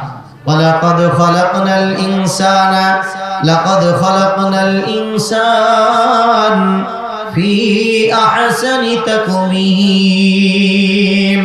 আল্লাহ পাক বলেন এই দুনিয়াতে যত মাখলুক আমি আল্লাহ সৃষ্টি করেছি তার মধ্যে সব থেকে সুন্দর করে আমি আল্লাহ মানুষ জাতিকে সৃষ্টি করেছি। সুবহানাল্লাহ। মানব জাতিকেই আমি আল্লাহ সৃষ্টি করেছি সব থেকে সুন্দর করে। আমিন আয়াতিহি খালকুস সামাওয়াতি ওয়াল আরদ ওয়াখতিলাফু আলসিনাতিকুম ওয়া আলওয়ানিকুম ইন্না ফি যালিকা লাআয়াতিল লিল আলিমিন। মানুষের মধ্যে বৈচিত্র্য, সৌন্দর্য, খাটো হওয়া, বড় হওয়া, রঙের মধ্যে তারতম্য হওয়া, এগুলো সব মানুষের পরিচয়ের জন্য। এর একটা মানুষের সম্মানের মাপকাঠি না, বলে সুবহানাল্লাহ। মানুষের সম্মানের মাপকাঠি হলো একমাত্র তাকওয়া। সম্মানের মাপকাঠি কি? তাকওয়া। একজন অনেক ধনী, অনেক প্রভাব প্রতিপত্তি, রাষ্ট্রপতি মনে করেন, প্রধানমন্ত্রী, তার মধ্যে তাকওয়া নাই।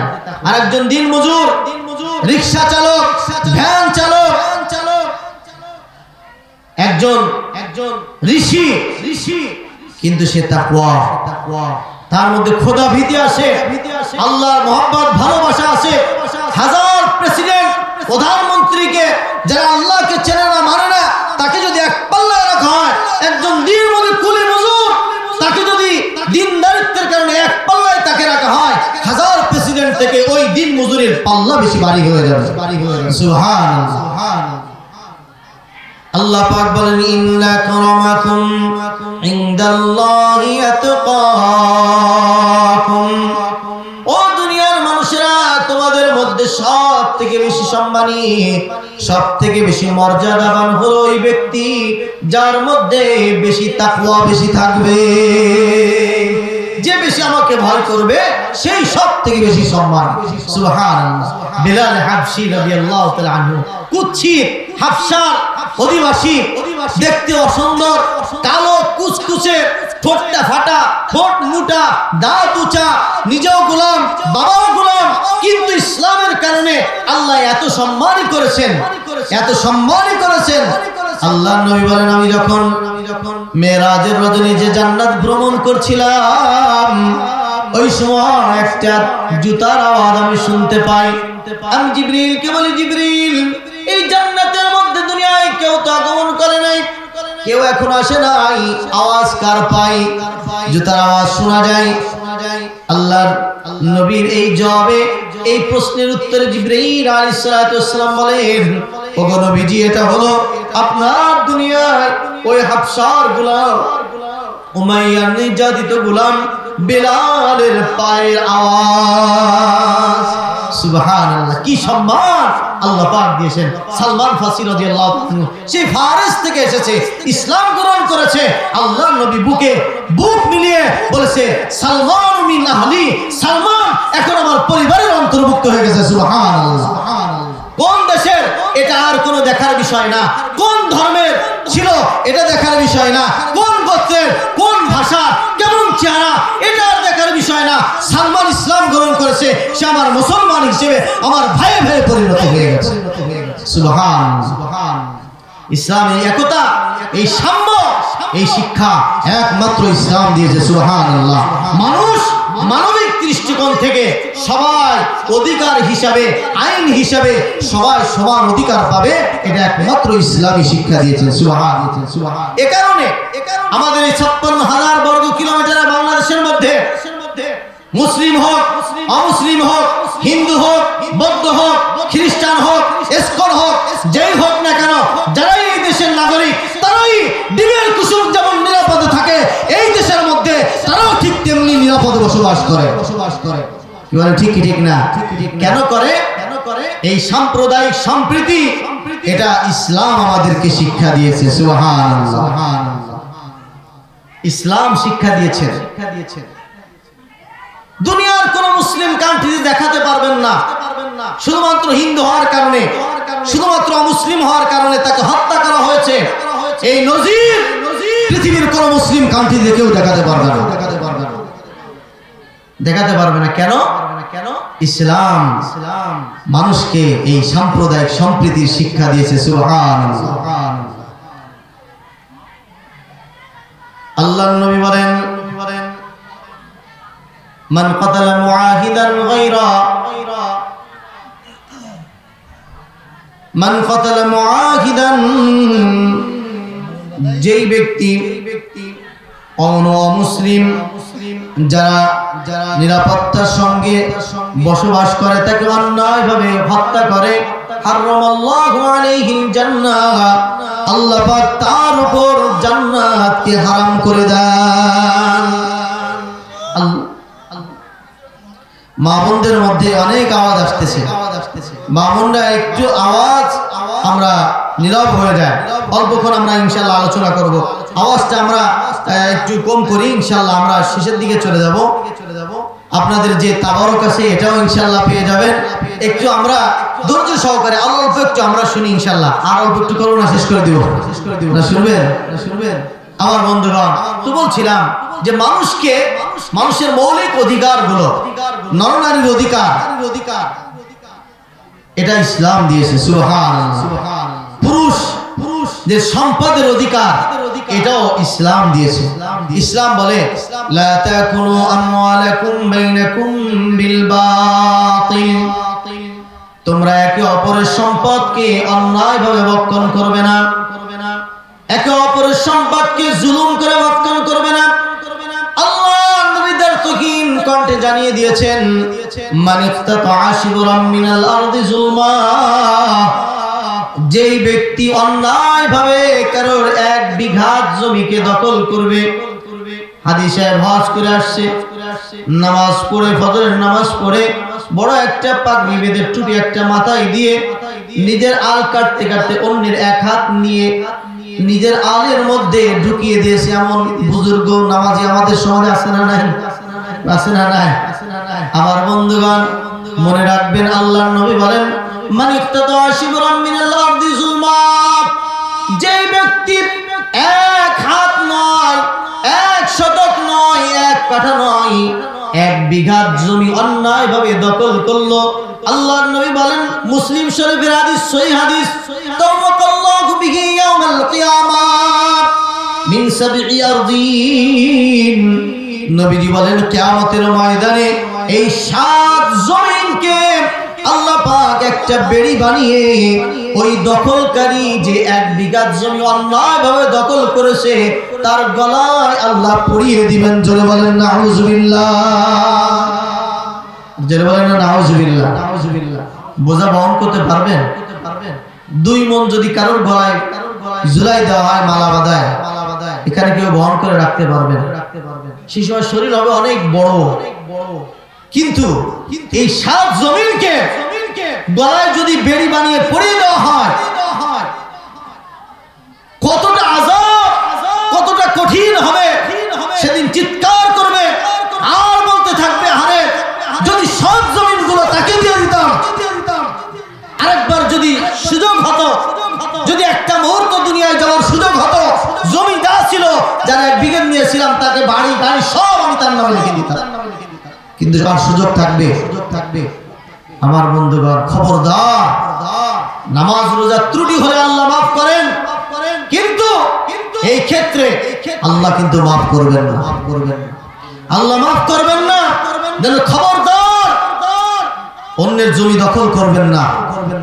কয়দিন খাবেন, চক্ষু বন্ধ করে রাখেন। নিজের ঘর থেকে স্ত্রী সন্তানরা দূর করে বের করে দিবে, রাখবে না বেশি খান। অন্যের আল ঠেলবেন না। বোনের জায়গা, বাবা মারা গেছে, বোন যতটুকু পায় তাকে দিয়ে দিবেন, ভাই যতটুকু পায় তাকে দিয়ে দিবেন, মা যতটুকু পায় তাকে দিয়ে দিবেন, চাচারা থাকলে তারা পাইলে তাদেরকেও দিবেন, ফুফুরা অবহেলিত বঞ্চিত হয় তাদেরকেও সম্পদ দিয়ে দিবেন। আপনি দিবেন, আপনার সম্পদ যা দিয়েছেন, আপনাকে আল্লাহ যতটুকু দিয়েছেন তার মধ্যে আল্লাহ ভরপুর বরকত দান করে দিবেন। আমার বন্ধুগণ, আলোচনা লম্বা একটা বিষয়, প্রত্যেকের অধিকার বলে আমি শেষ করতে পারবো না। আর একটা সর্বশেষ অধিকার বলে আমি ইতির দিকে চলে যাচ্ছি, সেটা হলো ন্যায় বিচারের অধিকার। প্রত্যেকটা মানুষ ন্যায় বিচারের অধিকার, যারা দায়িত্বশীল তাদের কাছ থেকে তাদের ন্যায্য অধিকার, এটা তাদের হকদার। কি বলে ঠিক না?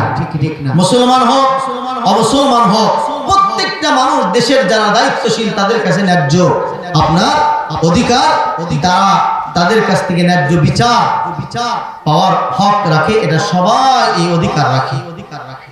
আল্লাহ পাক কুরআনুল কারীমের মধ্যে বলেন, ওয়ালা ইয়াজরিমান্নাকুম শানাআনু কওমিন আলা আল্লা তা'দিলু ই'দিলু হুয়া আকরাবু লিত-তাকওয়া ইন্নাল্লাহা খাবীরুম বিমা তা'মালুন। আল্লাহ পাক বলেন, ও দুনিয়ার মানুষেরা, কোন সম্প্রদায়ের প্রতি যদি তোমাদের বিদ্বেষ থাকে, এই বিদ্বেষ যেন তোমাদেরকে ন্যায় বিচার সম্পাদন করতে তোমাদেরকে যেন বিরত না রাখে। সুবহানাল্লাহ। ইয়াদিলু, ন্যায় বিচার করো। কোন সম্প্রদায়ের কথা, কত দামি কথা আল্লাহ পাক বলেছেন। কোন সম্প্রদায়ের প্রতি তোমাদের যদি বিদ্বেষ থাকে, বিচারের ক্ষেত্রে, বিচার ব্যবস্থার ক্ষেত্রে, যখন তুমি বিচারের চেয়ারে বসবে, একটা সম্প্রদায় তোমার বিরুদ্ধে কথা বলে, তোমার দলের লোক না, তোমার মতের লোক নয়, তোমার গোত্রের নয়, তোমার ভাষার নয়, তোমার মেন্টালিটি বোঝে না, তোমার বিরুদ্ধে কথা বলে, কিন্তু সে নিরপরাধ, ইসলাম তোমাকে অধিকার দেয় নাই, তার বিরুদ্ধে তোমার আল্লাহ দেওয়ার এই ইসলাম তোমাকে দেয় না। সুবহানাল্লাহ, আল্লাহ আয়াত নাযিল করে দিলেন। এইজন্য সর্বশেষ অধিকারের কথাই বলে শেষ করছি। আরো অনেক অধিকার, যে ন্যায় বিচার প্রতিষ্ঠা করা। বুখারী শরীফের মধ্যে হাদিস এসেছে, নবীজি বলেন, কিয়ামতের ময়দানে যখন কোনো ছায়া থাকবে না, সেই দিন 7 শ্রেণীর মানুষকে আল্লাহ আরশে আজিমের নিচে ছায়া দান করবেন। সুবহানাল্লাহ। আল্লাহর নবী বলেন, সাবআতুন ইয়াযিল্লুহুমুল্লাহু ফি যিল্লিহি ইয়াওমা লা যিল্লা। কিয়ামতের ময়দানে, এই বিভীষিকাময় ময়দান, যেই দিন সূর্যটা মাথার অতি নিকটে হবে, মাথার ঘামগুলো পড়তে পড়তে কারোর হাঁটু পর্যন্ত, কারোর মাজা পর্যন্ত, কারোর গর্দান পর্যন্ত ঘামের মধ্যে হাবুডুবু খেতে থাকবে। জমিনগুলো তামাক হয়ে যাবে, মাথার গিলুগুলো টকবক টকবক করে পড়তে থাকবে, উঠতে থাকবে। আল্লাহর নবী বলেন, সেই দিন আরশে আজিমের ছায়া ছাড়া আর কোনো ছায়া থাকবে না। নবীজি বলেন, সেই দিন আল্লাহ পাক 7 শ্রেণীর মানুষকে আরশে আজিমের নিচে ছায়া দান করবেন। 1 নম্বরে নবীজি বলেন, ইমামুন আদিল, যারা ন্যায় বিচার করে, এই বিচারের চেয়ারে বসে কখনো পক্ষপাতিত্ব করে না। নিজের দলের লোক হলে তার স্বার্থ মাফ হয়ে যায়, আর নিজের দলের যদি না হয়, বিরোধী দলের হয়, চুন থেকে যদি একটু তাল কষে যদি একটু তিল পরিমাণ যদি অন্যায় করে সেটাকে তাল বানিয়ে তার থেকে শতভাগ আসামি বানিয়ে তাকে শাস্তি দেওয়া শুরু করে দেয়। আছে না নাই? ইতিপূর্বে ছিল, এখন মাশাআল্লাহ একটু কম আসছে। কলে ছিল কি ছিল না? এমন কোন অন্যায় নাই, এমন কোন জুলুম নাই, বিশেষ করে ইসলামের উপর, উলামায়ে কেরামের উপর এত জুলুম করেছে, এত অবিচার করেছে, এত চোখের পানি ফেলেছে, তাদের চোখের পানি আরশে আজিমে পৌঁছে গিয়েছে। 50 মিনিট কেন 45 মিনিটের মধ্যে ভেঙে যেতে বাধ্য হয়েছে। ঠিক কি ঠিক না? এটা মানুষের পক্ষে করা সম্ভব নয়। এমন পরাশক্তিকে রাশিয়ার প্রেসিডেন্ট বাশার আল আসাদ তাকে বিতাড়িত করা, বাংলাদেশের 16টা বছর মানুষকে নির্মমভাবে নিষ্পেষিত করা এবং স্বৈরা শাসককে বিতাড়িত করা, ধ্বংস করা, পালিয়ে দিতে বাধ্য করা, এটা মানুষের কাজ নয়, এটা আরশে আজিমের পক্ষ থেকে ফয়সালা। জোরে বলেন ঠিক কি ঠিক না? মানুষের চোখের পানি ফেলবেন, মাজলুমের চোখের পানি আল্লাহ বরদাস্ত করে না। আল্লাহর নবী বলেন, ইত্তাকি দাওয়াতুল মাজলুম। ও দুনিয়ার মানুষেরা, মাজলুমের বদদুয়া থেকে বেঁচে থাকবে। কোন মানুষ যদি নিপীড়িত হয়, নির্যাতিত হয়, খবরদার তার যেন চোখের পানি না পড়ে, তার হাত তুলে যখন তোমার জন্য যেন বদদুয়া না করে। এই মাজলুমের বদদুয়া খবরদার নিবে না। মাজলুম বোনটা মাজলুম হয়েছে, ভাইটা মাজলুম, তোমার উপর কথা বলতে পারে না, তার জমিটা ফাঁকি দিয়েছে, তাকে মেরেছো, তোমার বিপক্ষে সে মামলা করতে পারে না, তাকে খামাকা একটা কেস দিয়ে অপবাদ দিয়ে তাকে জেলখানার অন্ধকার প্রকোষ্ঠে রেখে দিয়েছো, বলতে পারে না, অপবাদ দিয়েছো, মামলা করতে পারে না। গরিব মানুষ, অসহায় মানুষ, দুর্বল মানুষ। আল্লাহর নবী বলেন, এই মানুষের বদদুয়া নিবে না। এই মানুষটা যদি বদদুয়া করে, ফাইন্নাহু লাইসা বাইনাকা ওয়া বাইনাল্লাহি হিজাব। এই মাজলুমের বদদুয়া আল্লাহ পাকের মাঝে কোনো অন্তরায় থাকে না। মাজলুম যখন জুলুমের শিকার হয়ে যখন বদদুয়া করে, সঙ্গে সঙ্গে আরশে আজিমে সেটা কবুল আর মঞ্জুর হয়ে যায়। এটা মঞ্জুর হয়ে যায়।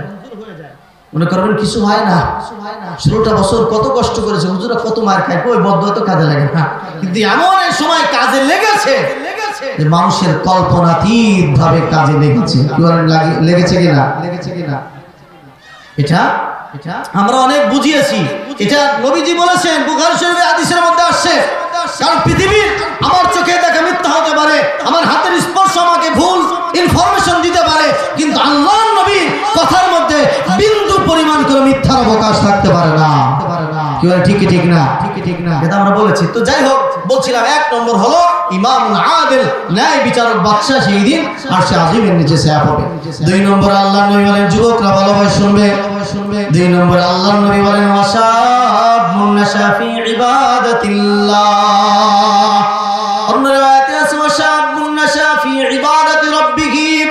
ও যুবক, যারা যৌবনের মধ্যে যৌবনটাকে পাগলামি না করে, যৌবনের উন্মাদনাকে যখন উন্মাদনার মধ্যে না লাগিয়ে আল্লাহর ইবাদত করেছে, যুবক নামাজ পড়েছে, মসজিদে আজান হয়ে গেলে যুবক মসজিদে ছুটে গেছে, যুবক গুনার কাছ থেকে বিরত থেকেছে, আল্লাহর নবী বলেন এই যুবককেও আল্লাহ সেই দিন আরশে আজিমের নিচে ছায়া দান করে দিবে। বলেন না সুবহানাল্লাহ। 3 নম্বর রাজুলুন কলবুহু মুআল্লাকুন ফিল মাসাজিদ। 3 নম্বর ওই ব্যক্তি যার অন্তরটা মসজিদের সঙ্গে লটকানো থাকে। মসজিদের সাথে লটকানো থাকে কিভাবে? এর ব্যাখ্যা মুহাদ্দিসিন ইকরামগণ বলেন, জোহরের নামাজ পড়ে বাড়িতে এসেছে, বাড়িতে ঘুমাচ্ছে, অথবা খেতে বসেছে, আবার চিন্তা করে আসর আজান কখন দেয়, আসর আজান কখন দেয়, মসজিদে যেতে হবে, মুয়াজ্জিন আজান কখন দেয়, বিদ্যুৎ আছে কিনা, আজানটা শুনতে পারবো কিনা, এমন একটা অস্থিরতা কাজ করে। আসর পরে এসেছে, আবার চিন্তা করে আমি অমুক জায়গা খেলতে যাব, ঘুরতে যাব, নামাজ পাবো কিনা, মাগরিবটা আমি মসজিদে যেতে পারবো কিনা, মাগরিব পরে এসেছে, মসজিদে ইশার নামাজের জন্য যাওয়ার জন্য আবার প্রস্তুতি হয়। এইভাবে যখন মসজিদের প্রতিদার অন্তরটা মুখটা যখন নিবদ্ধ থাকে আল্লাহর নবী বলেন এই মানুষটাকে আল্লাহ আরশে আজিমের নিচে ছায়া দান করে দিবেন। 4 নম্বর আল্লাহর নবী বলেন ওয়ারাজুলুন দাআতু ইমরাতুন যাতু মানসাবিন ওয়া জামাল, ওই পুরুষ যাকে কোন সম্ভ্রান্ত পরিবারের মেয়ে, সুন্দরী রমণী তরুণী, যাকে তার জৈবিক চাহিদা অন্যায়ভাবে পূরণের জন্য যাকে ডেকেছে, সব সুযোগ সুবিধা ছিল, কিন্তু ওই যুবক বলেছে ইন্নী আখাফুল্লাহ, ইন্নী আখাফুল্লাহ। ও যুবতী, ও মেয়ে, তুমি আমাকে ডেকেছো, তুমি সুন্দরী, তুমি বংশীয়, আমার সব সুযোগ সুবিধা আছে, তোমার সঙ্গে আমার চাহিদা পূরণ করার এই সুযোগও আছে, কিন্তু আমি তো আল্লাহকে ভয় করি। দুনিয়ার কেউ না দেখলেও একজন দেখেন, তিনি কে? আরো বলেন তিনি কে? ডাক দিয়ে বলতেছে আমি তোমার কাছে যদি আমার চাহিদাগুলো পূরণ করি দুনিয়ার কেউ জানবে না, বুঝবে না, কিন্তু কিয়ামতের ময়দানে আমি আল্লাহর সামনে আসামির কাঠগড়ায় দাঁড় হতে হবে, কারণ আল্লাহর চোখকে তো আমি ফাঁকি দিতে পারি না। ইন্নী আখাফুল্লাহ, আমি আল্লাহকে ভয় করি। এই ভয় পেয়ে যদি ওই গুনার কাছ থেকে বিরত থাকে, আল্লাহর নবী বলেন ওই মানুষটাকেও আল্লাহ আরশে আজিমের নিচে ছায়া দান করে দিবেন। 5 নম্বর ওয়ারাজুলান তাহাব্বা ফিল্লাহ ইজতামা আলাইহি ওয়া তাফাররাকা আলাইহি, ওই দুই ব্যক্তি যারা একে অপরকে মহব্বত করেছে আল্লাহর জন্য, একে অপরের থেকে বিচ্ছিন্ন হয়েছে, এটাও কার জন্য? কার জন্য? আপনারা কি আমাকে মহব্বত না করলে এতক্ষণ বসে থাকতেন? কেন মহব্বত করছেন? আপনারা আমার কাছে টাকা পাবেন এর জন্য, আমি কিছু টাকা দিব এর জন্য? কেন? যে কোরআন হাদিসের কথা শোনাচ্ছে, এটা আল্লাহ খুশি হবে। এই ভালোবাসাটা কার জন্য? আল্লাহর জন্য। মাকে সন্তান ভালোবাসে আল্লাহর জন্য, সন্তান মাকে ভালোবাসে আল্লাহর জন্য, ভাই ভাইকে মহব্বত করে আল্লাহর জন্য, হুজুরদেরকে মহব্বত করে আল্লাহর জন্য। আবার কেউ যদি ইসলামের বিপক্ষে কথা বলে, রাসূলের বিপক্ষে কথা বলে, তাকেও খতম করে দেওয়া, তার প্রতি বিদ্বেষ পোষণ করে, এটাও একমাত্র তার জন্য। কার জন্য? আল্লাহর নবী বলেন দুই ব্যক্তি একে অপরকে ভালোবাসে আল্লাহর জন্য, আবার একে অপরের প্রতি বিদ্বেষ পোষণ করে, সম্পর্ক ছেদ করে আল্লাহর জন্য। আল্লাহর নবী বলেন এই মানুষটাকে আল্লাহ সেই দিন আরশে আজিমের নিচে ছায়া দান করে দিবেন। 5 নম্বর, 6 নম্বর হলো 5টা। 6 নম্বর আল্লাহর নবী বলেন ওয়ারাজুলুন তাসাদদাকা বিসাদাকাতিন ফাখফাহা হাত্তা তা'লামা শিমালুহু মা তুনফিকু ইয়ামিনুহু, ওই ব্যক্তি যে ব্যক্তি গোপনে আল্লাহর রাস্তায় দান করে, এমন ভাবে ডান হাত যা দান করেছে বাম হাত তা জানে না, এই ব্যক্তিকেও আল্লাহ আরশে আজিমের নিচে ছায়া দান করে দিবেন। কয় নম্বর হলো? 6। মনে আছে? 1 নম্বর ন্যায় বিচারক বাদশা, 2 নম্বর যৌবন বয়সে যারা ইবাদত করেছে, 3 নম্বর যে ব্যক্তির অন্তরটা মসজিদের সঙ্গে লটকানো থাকে, 4 নম্বর ওই ব্যক্তি, ওই যুবক যাকে সম্ভ্রান্ত সুশ্রী কোনো মেয়ে তাকে জৈবিক চাহিদা পূরণের জন্য তাকে আহ্বান করেছে, আর সে বলেছে আমি আল্লাহকে ভয় করি। আর 5 নম্বর হলো ওই দুই ব্যক্তি যারা একে অপরে আল্লাহর জন্য মহব্বত করে, আবার আল্লাহর জন্যই যদি বিচ্ছিন্ন হতে হয় সেটা হতে হবে কার জন্য? আল্লাহর জন্য। 6 নম্বর হলো ওই ব্যক্তি যে গোপনে সৎকা করে, এমন ভাবে ডান হাত যা দিয়েছে বাম হাতও জানে না। মানুষ কি শুধু বলে বেড়ায় না আমি অমুককে দিয়েছি, আমি অমুক কাজ করেছি, এই কাজ বলে না। 7 নম্বর সর্বশেষ, বলবো না, শেষ করে দেবো, এটা আমাদের জীবনের পাথর, এটা বলে আজকে আমি আলোচনা শেষ করছি। আমার বন্ধুগণ, আমাদের 24 ঘন্টা সময় দিয়েছেন, এই যে আমাদের 24 ঘন্টা সুস্থ রেখে আমাদেরকে আল্লাহ পাক দুনিয়ায় ঘোরাচ্ছেন, এই 24 ঘন্টা আমাদের ঘোরার তৌফিক দিয়েছেন কে? আল্লাহ। এই 24 ঘন্টা আমাকে কোনো নেতা নেত্রী দিয়েছেন? কে দিয়েছেন? আল্লাহ। এই 24 ঘন্টার মধ্যে কিছু সময় আল্লাহকে দেওয়া। আল্লাহর নবী বলেন ওয়ারাজুলুন যাকারাল্লাহ খালিয়া ফাফাযাত আইনা। আল্লাহর নবী বলেন 7 নম্বর প্রকার ওই ব্যক্তি যেই ব্যক্তি আল্লাহকে স্মরণ করে নিবৃত্তে একাকী 24 ঘন্টা আল্লাহ সময় দিয়েছেন, 12 ঘন্টা ব্যস্ততার মধ্যে গিয়েছে, 16 ঘন্টা কাজ করার মধ্যে গিয়েছে, 10টা মিনিট 20টা মিনিট একান্তে নিবৃত্তে সব থেকে ভালো সময় হলো তাহাজ্জুদের সময়, যখন দুনিয়ার মানুষগুলো ঘুমের ঘরে আচ্ছন্ন হয়ে যায়, ঘুমের ঘরে বিভোর হয়ে যায়, ওই ব্যক্তি যায় নামাজ দিয়ে আল্লাহর সামনে দাঁড়িয়ে যায়।